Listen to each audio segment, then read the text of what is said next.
Един ефективен подход за по-добро вземане на решения при сложни задачи е изненадващо прост. Множество експерименти разделят участници на групи и им представят 4 възможности за избор.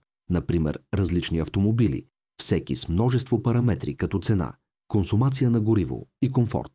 Сред тях винаги има една обективно по-добра опция.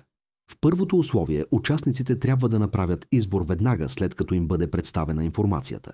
Тази група се справя най-слабо.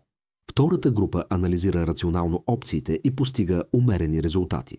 Третата група изпълнява разсейваща задача, като например решаване на кръстословица, преди да вземе решение, и също се представя средно добре. Но четвъртата група, участниците, които първо мислят рационално, а след това се разсейват с друга дейност, се представят значително по-добре от всички останали. Изводът е ясен. Най-добрите решения при сложни задачи не се вземат само чрез логика и анализ. Активирането на подсъзнателната обработка на информацията изглежда е ключът. Лидерите в индустрията отдавна разбират това. Офисите на Google са проектирани с зони, където служителите могат да играят игри или да си почиват.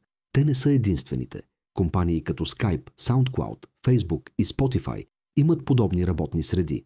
Тези пространства не само намаляват тревожността и психическата умора, фактори, които доказано подобряват вземането на решения, но и неволно стимулират подсъзнателното мислене, позволявайки на ума да обработва сложна информация, дори когато съзнателно не мислим за нея. Заключението е следното. В среди, където се изисква вземане на сложни решения, съчетаването на рационален анализ с подсъзнателна обработка на информация, докато едновременно се минимизират стресът и психическата умора, е изключително полезно. Не забравяйте да проверите в описанието научните изследвания, които подкрепят тази теза, и да харесате и се абонирате, ако съдържанието ви е било полезно.